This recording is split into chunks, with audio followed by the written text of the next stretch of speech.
Bonjour, bonjour à toutes et à tous. On est ici au Mondial de l'Auto, comme tous les jours dans l'espace Renault pour parler de l'avenir du secteur automobile, de ce défi gigantesque que tout le monde ici doit relever, l'abandon des ventes de véhicules thermiques neufs d'ici 2035. On est plus précisément auprès de la marque Alpine, vous allez comprendre pourquoi dans un instant. On va beaucoup parler d'hydrogène dans cette émission. Retrouvez le débat de Smart Impact avec Veolia.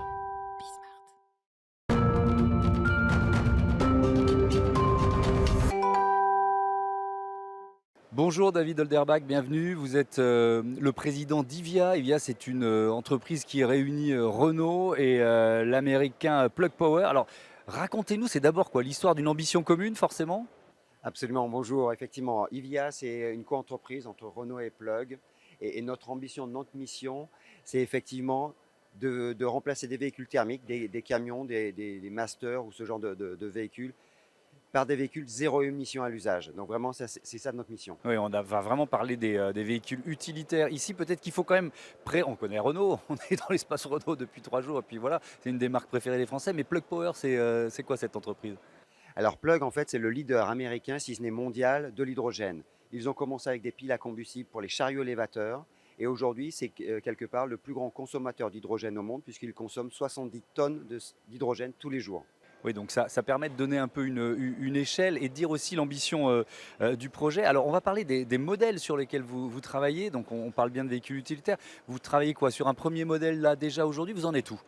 Tout à fait. Donc, IVIA a été créé il y a 15 mois, fort de cette réunion de deux experts, de leaders. Et aujourd'hui, au Mondial de Paris, nous présentons notre première voiture série, le Renault Fourgon, le H2 Tech. Alors, présentez-nous ce fourgon. Il ressemble à quoi? Il fait quelle taille, quelle utilité, puisqu'on parle d'un utilitaire? Absolument. Donc, c'est un véhicule utilitaire destiné aux usages professionnels.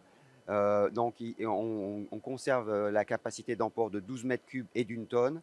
Et ce qui est extraordinaire avec notre solution hydrogène, c'est que ce véhicule peut faire 400 km avec zéro émission et surtout qu'on peut recharger en quelques minutes, en 5 minutes maximum. Ouais, alors ça, c'est effectivement l'avantage, on va dire, de l'hydrogène par rapport à l'électrique. Est-ce qu'on parle d'un véhicule hybride là, ou alors est-ce que la définition ne correspond pas tout à fait? Alors, notre solution technique est effectivement un hybride entre une batterie, parce que nous conservons une batterie, et une pile à combustible. Et en fait, cela nous permet de maximiser le meilleur des deux mondes. On a une pile qui va durer très longtemps et on bénéficie de la batterie pour avoir les accélérations nécessaires pour la voiture. Ouais. Pourquoi l'hydrogène, elle est particulièrement adaptée aux véhicules utilitaires aujourd'hui?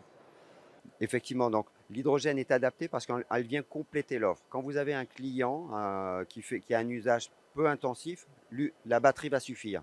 Par contre, beaucoup des entrepreneurs ou des compagnies de logistique, par exemple, font un usage très intensif de la voiture. Et là, on arrive aux limites de la batterie. Et c'est là que nous, on vient doubler l'autonomie de la voiture. Et si nécessaire, on peut faire ça 2 ou 3 fois dans la journée. Expliquez-nous les défis techniques que vous avez dû relever.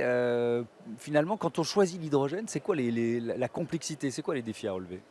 Donc d'abord, pour l'hydrogène, il faut se lancer, effectivement, parce on est Il faut très oser, peu. quoi, Il c'est faut ça? oser, Ouais. exactement. On a besoin d'éduquer. Mmh. Ça, ce sont surtout à la destination de nos clients. Mmh. Et puis après, c'est un défi technologique, effectivement, puisque la pile existe depuis des années, hein. C'est des décennies que la NASA utilise des piles à combustible pour aller sur la Lune. Ouais. Mais une application industrielle dans un véhicule, c'est un autre sujet. Voilà. Donc, on travaille avec nos partenaires fournisseurs pour alléger, compacter ces réservoirs, hein. On emporte 6 kg d'hydrogène et ce sont néanmoins des grandes bouteilles qu'on met sur la voiture. Et puis la pile également, il faut qu'on sache l'adapter à l'utilisation véhicule. Ces réservoirs, si on compare à une voiture thermique classique, qu'est-ce qu'ils ont de différent? Donc la très grande différence, c'est qu'un réservoir, c'est en fait aujourd'hui, en général, ils sont en plastique, dans Ouais. des choses très légères, très minces. Mmh. Nous, on travaille avec de l'hydrogène à 700 bars, donc c'est de la très haute pression. Et donc, on travaille avec des réservoirs en carbone, en fibre de carbone, pour maintenir la pression à l'intérieur de la bouteille. Oui, donc le défi, il est de on va dire la solidité ou la rigidité de ce réservoir. Alors, je voudrais qu'on parle de l'écosystème que vous créez avec IVIA et du choix qui est important de le créer en France. C'est quoi cet écosystème? Décrivez-nous ce que Donc, ça va donc représenter, ce que ça IVIA, représente déjà d'ailleurs. absolument. Donc on a deux écosystèmes. Le fait qu'on offre non seulement la voiture, donc IVIA sait faire des voitures, Ouais. mais aussi c'est fournir la station de recharge, l'hydrogène, voire même l'électrolyseur pour fabriquer l'hydrogène. Mmh. Mais l'écosystème dont vous parlez, c'est effectivement, nous sommes extrêmement fiers d'être en France Donc, on achète nos voitures, ce qu'on appelle des caisses semblantes. La voiture nue, on l'achète à l'usine de Renault de Batilly. On fait notre pile à combustible dans la refactory de Renault à Flins, dans les Yvelines. Notre siège et notre centre d'études sont également dans les Yvelines. Et on assemble tout ça dans une filiale de Renault dans l'Est parisien, dans le 77, à Gretz-Armainvilliers. Ouais. Pour l'instant, donc vous sortez le premier modèle. Quand on prend le nombre de salariés, de collaborateurs d'IVIA, il y a beaucoup plus d'ingénieurs. On met le paquet sur la R&D. Vous en êtes tout dans cet équilibre? Alors, effectivement, aujourd'hui, on est plus de la moitié de IVIA, ce sont des ingénieurs. Ouais. Donc, effectivement, on a besoin de bien vérifier, bien mettre tout cela en place. Ils travaillent aussi avec le centre d'homologation de l'UTAC pour qu'on puisse certifier notre voiture, ce qui a été fait. Et ensuite, nous avons de la population qui est à Flins. Donc là, c'est tout ce qui est logistique et fabrication, puisqu'on assemble notre pile chez nous. Ce sont des gens qui viennent de l'usine de Flins, qui a assemblé des véhicules et maintenant qui font des piles à combustible. Donc il y a une reconversion importante et aujourd'hui, ce sont nos meilleurs ambassadeurs. Ouais. Ça, c'est un élément important parce que le secteur de l'automobile, avec ce défi de la transition environnementale, évidemment, il y a beaucoup d'emplois qui sont potentiellement menacés. On en discutait hier dans l'émission. La priorité, c'est quoi? C'est de proposer une reconversion à des salariés, à des techniciens des usines Renault? Ah, tout à fait. En fait, on bénéficie, c'est la force d'être Renault et Plug à la fois. Ouais. Il y a, c'est ça. Et donc, on a accès à des gens qui ont une réelle compétence automobile.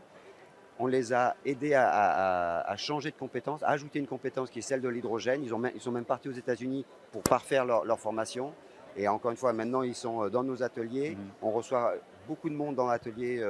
On a reçu récemment le roi de Suède. Et donc, c'est eux qui parlaient en anglais au roi de Suède. C'était exceptionnel. Ouais. Je voudrais qu'on parle des solutions de recharge, en fait, d'avitaillement, c'est le terme qu'on emploie, c'est ça? Donc vous construisez aussi des stations-service en quelque sorte, est-ce qu'on peut dire ça comme ça? Exactement, c'est bien le terme approprié en fait.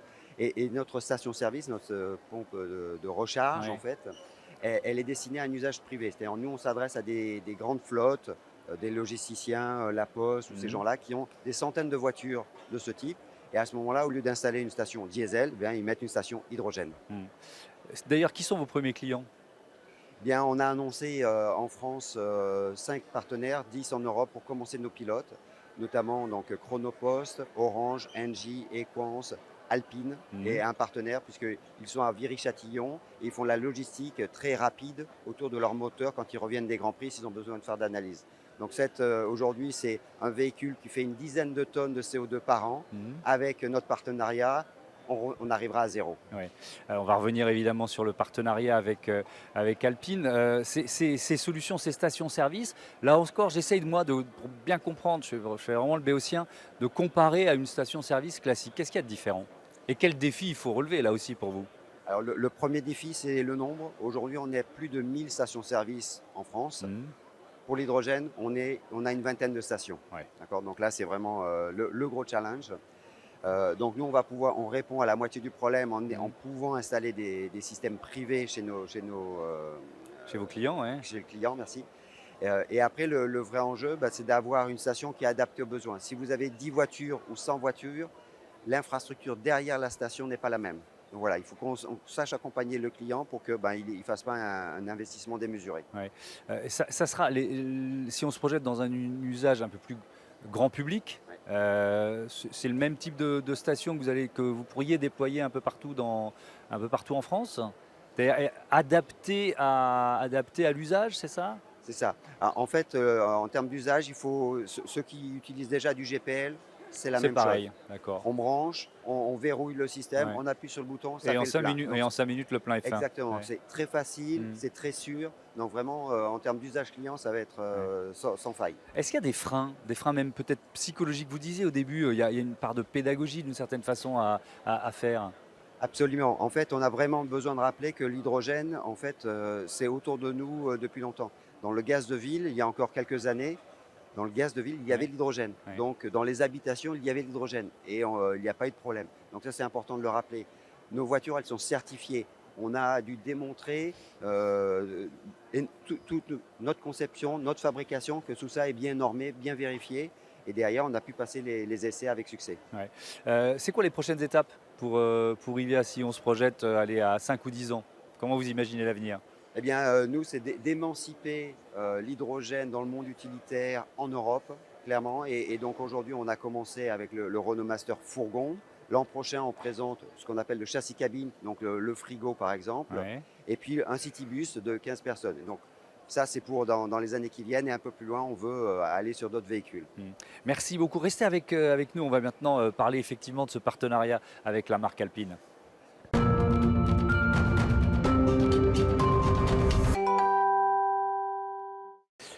Et j'accueille Pierre-Jean Tardy, bonjour, bienvenue. Vous nous accueillez sur le stand Alpine, pour être plus précis, vous êtes ingénieur en chef hydrogène chez Alpine. Pourquoi cette source d'énergie vous intéresse? Qu'est-ce qu'elle a de particulier pour vous? Bonjour. Alors pour nous, chez Alpine, on est convaincu que la mobilité du futur, c'est un mixte entre différentes technologies pour propulser les voitures. Différentes technologies propres, qui sont la batterie. Vous savez que les 3 prochains modèles Alpine seront électriques. Il y a la pile à combustible qui est développée par Ivia. Et il y a aussi le moteur à combustion interne dont on pense chez Alpine qu'il a encore un grand avenir devant lui, avec de l'hydrogène comme carburant. Là, on est devant une concept car qui fait rêver, qui fait briller les yeux, l'Alpenglow. Elle peut rouler à l'hydrogène? C'est ça l'idée? Alors l'Alpenglow, ça préfigure effectivement, c'est un support de travail pour nous, pour travailler sur les motorisations à hydrogène du futur d'Alpine. Ouais, et on parlera évidemment de courses automobiles aussi. Qu'est-ce que ça représente? Je vais vous proposer de vous passer le micro l'un à l'autre. David Olderbach, ce partenariat entre Ivia et Alpine. Dès cet été, on avait fait un partenariat au Grand Prix de France pour communiquer justement sur des énergies propres, l'hydrogène. Et donc aujourd'hui, on concrétise un partenariat puisque Alpine, à Viry-Châtillon, dans son centre d'essai moteur, va faire de la logistique, va remplacer une voiture, un fourgon thermique, par une solution zéro émission avec notre Renault Master H2 Tech, zéro émission à l'usage. Donc ça veut dire que vous ne travaillez pas forcément sur un modèle précis, mais c'est quoi? C'est des échanges c'est de la recherche, c'est de la recherche et développement, vous en êtes où? Non, là c'est absolument pratique, c'est-à-dire qu'on prend une voiture qui prend des moteurs d'un point A au point B, Ouais. et au lieu de le faire avec du diesel, on le fait avec de l'hydrogène, donc zéro émission. Ouais. Je voudrais comprendre, Pierre-Jean Tardy, comment vous utilisez l'hydrogène, quels usages vous comptez en faire dans les modèles Alpine à l'avenir? Alors justement, ce qui nous intéresse chez Alpine, c'est quand même l'émotion, le plaisir de conduite. Et on pense que le moteur thermique distille une émotion au conducteur qui est inégalable. Parce qu'un moteur à combustion interne à hydrogène, c'est quelque chose qui est très léger, qui peut être très puissant et qui est très propre en termes d'émissions. Et donc, pour vous, c'est une source d'énergie, c'est une motorisation d'avenir? Pour cette raison-là, Alors c'est un notamment? vecteur d'énergie et Ouais. c'est une motorisation d'avenir qui permet de réconcilier le plaisir avec la transition énergétique, Ouais. avec la responsabilité écologique. Si on parle de la voiture de Monsieur Tout-le-Monde, donc là c'est ce que vous nous décrivez en fait, c'est à destination des clients Alpine. Là aussi, vous travaillez sur quelle phase? La motorisation, il y a un modèle qui peut sortir dans quelques mois, dans quelques années, on en est où ça? Alors, je ne peux pas me prononcer sur les délais d'application de ces motorisations, mais clairement c'est une technologie qu'on explore et qui va répondre aux besoins de clients exigeants en termes de plaisir de conduite, dont on pense que c'est la majorité des clients Alpine. Ouais. David Olderbach, je reviens vers vous. Ivia fait partie du projet important d'intérêt européen commun H2 Tech. C'est quoi d'abord? Et ensuite, pourquoi c'est une étape importante, une étape majeure dans votre développement? Absolument, c'est une très bonne question. Donc en fait, ce qui se passe en Europe, c'est que la communauté européenne a décidé que l'hydrogène était un axe stratégique pour toute l'industrie. Non seulement la mobilité qui me concerne, mais aussi la génération d'hydrogène, le stockage et la distribution d'hydrogène et les usages. Donc les aciéristes, les cimenteries et la mobilité comme Ivia le fait.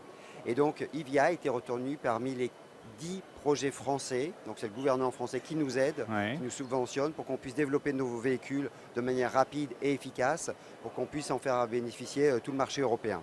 D'accord, donc c'est un accélérateur de croissance, si je veux résumer ça en quelques mots, quoi. C'est exactement ça. Parce que c'est quoi? C'est des fonds? En fait, c'est une aide pour notre recherche et développement, c'est une aide pour l'infrastructure dans certains cas.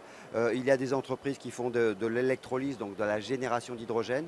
Donc voilà, c'est tout un secteur qui est supporté pour que les emplois le savoir et tout le développement de l'hydrogène soit vraiment en Europe et soit bien ancré. Et donc en France, nous avons toutes nos activités. Parce qu'on est en train d'assister à une filière hydrogène qui se crée. C'est pour ça que les partenariats comme celui dont on parle maintenant sont importants. C'est exactement ça. On est vraiment sur, comme on dit, hein, toutes les planètes sont alignées sur l'hydrogène en ce moment.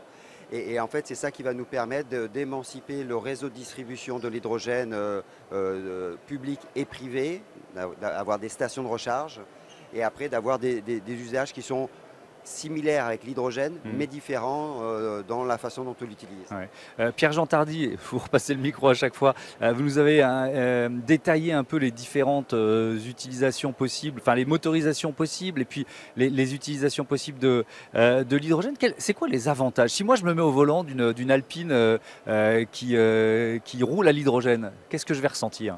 Alors vous allez ressentir d'abord la musicalité d'un moteur thermique. Ça fait du bien ça. Ah oui, et vous aurez aussi dans les mains quelque chose qui va vivre, un moteur qui va produire des petites vibrations et surtout donc cette musicalité et qui va vous donner des performances grâce au niveau de puissance qu'on va pouvoir atteindre et à sa légèreté. Ouais. Donc par ailleurs, vous aurez un rayon d'action qui sera augmenté parce que un plein d'hydrogène, ça se fait en quelques minutes. Ouais.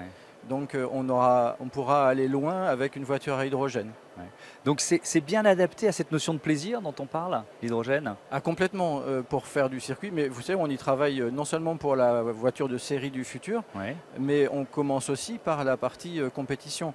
Parce qu'on est persuadé que la compétition, et la Formule 1 en particulier, ont la vocation d'être le laboratoire du développement des technologies de demain. On le voit par exemple avec les 24 heures du Mans depuis plus d'un siècle, quoi. Il y a tellement d'innovations qui ont été lancées, créées et testées par les voitures des 24 heures. Quoi. Absolument. Et l'avantage du développement de la Formule 1, on est une équipe à Viry où on a un savoir-faire pour développer de façon très agile des technologies très avancées.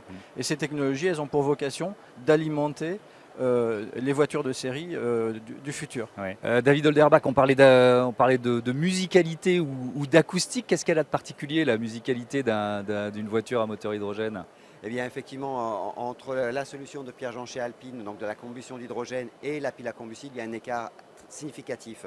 La semaine passée, on faisait essayer notre voiture à un de nos partenaires et il est ressorti de la voiture en disant c'est incroyable, c'est extrêmement silencieux. En fait, dans une pile à combustible, il n'y a pas de composants qui bougent. Vous n'avez pas les pistons, donc vous n'avez pas le bruit, vous n'avez pas les vibrations. Donc pour nous, pour nos usages de chauffeurs qui délivrent toute la journée de manière intensive, le stress diminue. D'accord, c'est beaucoup plus silencieux, c'est beaucoup plus agréable, ça les fatigue moins. A contrario, quand vous montez dans une Alpine, j'imagine que... le plaisir, c'est d'avoir du bruit, quoi. Exactement. C'est intéressant parce qu'on voit que, en fait, on travaille sur une offre la plus variée possible. C'est aussi ça votre conception de l'avenir de l'automobile?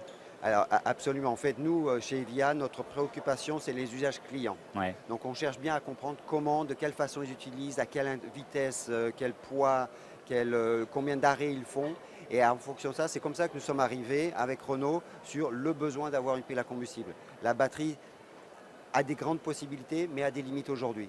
Et donc, avec la pile à combustible, on duplique, on double quasiment l'autonomie et on peut en faire le plein en quelques minutes. Donc vraiment, pour les usages professionnels, c'est vraiment idéal. Allez, on fait la bascule dans cette interview entre les usages professionnels et la Formule 1 et la voiture de course. C'est pas seulement un projet Alpine, l'hydrogène. C'est un projet de toute la Formule 1, c'est ça? On peut le penser, effectivement. On pense que nos concurrents y pensent aussi. Et la FIA, donc la Fédération internationale de l'automobile qui régit tous les règlements sportifs et techniques de la Formule 1, travaille activement actuellement sur l'hydrogène. Ils ont déjà fait un travail remarquable vis-à-vis notamment de l'hydrogène gazeux, le stockage de l'hydrogène gazeux. Et ils sont en train de faire le même travail sur l'hydrogène liquide, qui peut être une voie très intéressante pour la voiture de course et notamment la Formule 1, où on aura besoin d'avoir des ravitaillements très rapides. Oui, alors c'est ça, c'est la question que j'allais vous poser. C'est quoi l'avantage, si on se projette un peu dans l'avenir, pour une F1 du futur, l'avantage de l'hydrogène, ce serait quoi? Alors l'avantage, c'est évidemment pour les constructeurs de développer en avance de phase ces technologies-là. Et par ailleurs, ça permet aussi à la Formule 1 de devenir neutre au niveau carbone, ce qui est l'ambition de la Formule 1. La Formule 1 a annoncé déjà depuis plusieurs années qu'elle a l'ambition d'être parfaitement neutre carbone à l'horizon 2030. Et donc l'hydrogène est un vecteur d'énergie qui permet d'espérer ça, puisque virtuellement de l'échappement, on ne sort quasiment que de l'eau et des notes de musique. Si on parle de passerelle, on l'évoquait avec déjà tout à l'heure, mais entre un modèle de Formule 1, de voiture de course sur lequel vous travaillez, et les voitures de série, sur l'hydrogène, mais même au-delà de l'hydrogène, il y en a souvent des passerelles? Bien sûr, il y a des passerelles et il y en a d'autant plus que le règlement technique qui est régi par la FIA, encore une fois, permet ce genre de passerelle. D'ores et déjà, les moteurs V6 hybrides qui tournent sur les Grands Prix sont des moteurs, et on le dit assez peu, mais ce sont des moteurs qui font déjà plus de 50% de rendement, ce qui sont des chiffres absolument exceptionnels. Bien sûr, c'est énorme, oui. Et quand on travaille sur le rendement, on travaille à la fois sur la puissance, mais aussi sur l'économie d'énergie.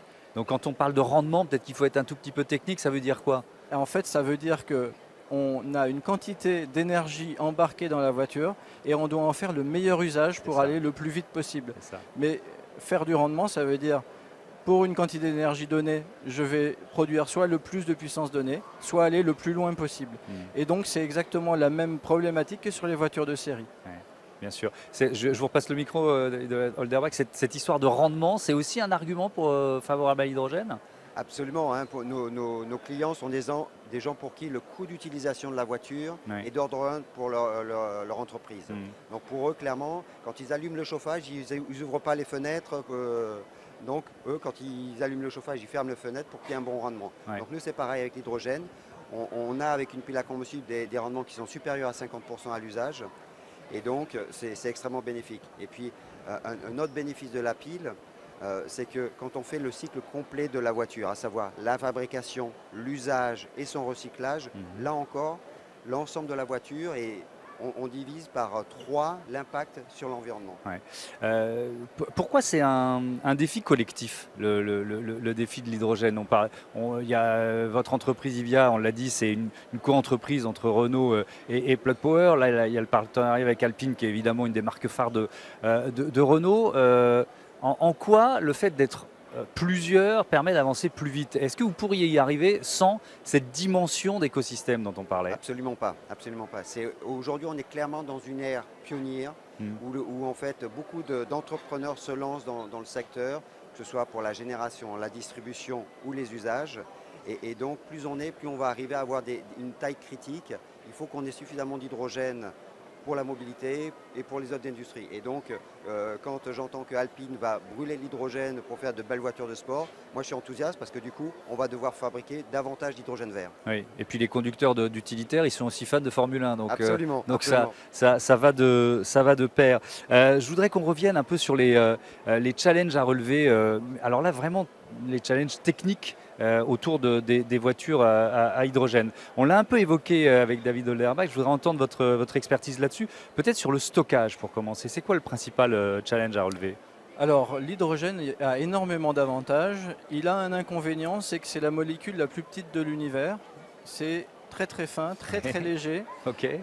Et donc ça veut dire que la densité est faible. Si on parle d'énergie massique, c'est-à-dire dans 1 kg d'hydrogène, il y a plus d'énergie que dans 1 kg d'essence.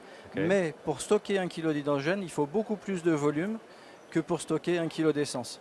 Et donc la problématique, c'est d'arriver à stocker une quantité d'énergie dans un volume contenu. Donc l'intégration des réservoirs est un des challenges de l'hydrogène et un des challenges sur lesquels on travaille. Oui, parce que notamment pour les voitures particulières, c'est là qu'on comprend pourquoi c'est peut-être pour l'instant plus adapté à l'utilitaire, parce que sinon on se retrouve quoi, avec des réservoirs qui sont beaucoup trop gros par rapport à la taille de la voiture. C'est ça le défi d'aujourd'hui. C'est le compromis à trouver. C'est ça. Et c'est une des raisons aussi pour lesquelles on peut travailler, notamment pour la Formule 1, sur des réservoirs à hydrogène liquide pour embarquer encore plus d'énergie. L'hydrogène liquide est plus dense que l'hydrogène gazeux. En revanche, il a le défaut de s'évaporer rapidement. Et donc pour un usage rapide, un usage court, l'hydrogène liquide peut être une très bonne solution pour la Formule 1. Et c'est aussi une solution qui est développée pour les camions, pour éventuellement l'aéronautique, etc. La notion de sécurité, vous l'avez évoqué, là, puisqu'on parle de stockage, ce réservoir, il faut le protéger. particulièrement en Formule 1, il faut le protéger des chocs. Ça, c'est aussi un défi majeur à relever. C'est un défi, mais pas si compliqué. monumental que ça. D'accord. C'est un vrai défi. Ouais. Je vous parlais tout à l'heure du travail qu'a effectué la FIA Ouais. sur l'hydrogène gazeux et qu'il est en train de faire sur l'hydrogène liquide. Ça joue principalement sur l'aspect sécurité. Mais il faut savoir qu'aujourd'hui, il y a une quantité incroyable d'industries qui utilisent au quotidien l'hydrogène et avec des procédures de sécurité qui sont parfaitement maîtrisées. Ouais. Et donc ce savoir-faire, on l'utilise, enfin on va le récupérer pour la mobilité. Et vous savez qu'aujourd'hui, vous pouvez rouler dans une voiture dans la rue. Bien vous pouvez sûr, prendre un taxi qui fonctionne à évidemment, l'hydrogène. j'en ai pris un il y a 2 jours. Voilà, et vous avez vu qu'il n'y a absolument aucun problème Évidemment. de sécurité. Il y a le même niveau de sécurité que sur toutes les voitures. Alors donc il y a cette question du stockage, il y a un autre défi technique qui est le défi de la combustion. Et évidemment, voilà, on cherche tous la combustion la plus propre possible. Comment vous le relevez ce défi? Alors là, au niveau de la combustion, l'hydrogène est un petit peu ambivalent, c'est-à-dire qu'il a des caractéristiques magnifiques pour qui veut brûler un produit. Ça a une flamme extrêmement rapide, ce qui est très bon pour le rendement moteur. Ça a un petit défaut, un ou deux petits défauts, c'est que ça a une plage d'inflammabilité qui est très large, c'est-à-dire que ça s'enflamme entre 4% et 76% de teneur dans l'air. C'est beaucoup plus large que pour de l'essence. Et par ailleurs, ça a besoin d'une énergie d'ignition, une énergie pour s'allumer qui est extrêmement faible. Et donc, l'un des problèmes qu'on peut avoir et sur lesquels on doit travailler sur le moteur à combustion interne, c'est de maîtriser les combustions anormales qui pourraient arriver avec l'hydrogène. Donc ça fait partie des choses qu'on développe actuellement chez Alpine. C'est passionnant, on est vraiment au cœur, on a ouvert le capot, on est au cœur des défis que vous devez relever. David Holderbach, je vous redonne la parole pour conclure. Vous pouvez reprendre le micro parce que vous l'avez évoqué, mais très rapidement. Mais je voudrais quand même que vous nous présentiez on passe de la F1 au bus à hydrogène. Ce petit bus à hydrogène, il ressemble à quoi? Donc tout à fait, nous préparons pour l'année prochaine un Citybus, donc c'est sur la base d'un Renault Master, donc ça fait 5-6 mètres de long. Ça permet d'emporter 15 personnes, notamment des gens à mobilité réduite, puisqu'on a une rampe d'accès. Et donc ça, encore une fois, zéro émission, rechargeable en quelques minutes, ce qui fait que si on voulait partir sur une solution électrique, il vous faudrait 2 bus, un pour le matin, un pour l'après-midi, du fait de la durée de recharge électrique. Alors que nous, un seul véhicule permet de faire le travail. Et alors, donc là, sorti l'année prochaine, vous avez déjà en tête quel type de client vous visez avec ce modèle? Donc là, nous discutons beaucoup avec des collectivités qui sont déjà investies, déjà motivées par cette décarbonation, par ces émissions, ces solutions zéro émission. On a des contacts en France, on a des contacts notamment beaucoup aux Pays-Bas, où il y a déjà des stations qui sont installées et ils sont prêts à nous accueillir. Merci beaucoup, merci à tous les deux d'avoir participé à ce numéro spécial de Smart Impact, ici depuis le mondial de l'auto. On est sur le stand Alpine avec cette concept car Alpenglow qui nous fait rêver, et on souhaite le meilleur aux pilotes Alpine pour cette fin de saison de Formule 1. À bientôt sur Bismart, salut.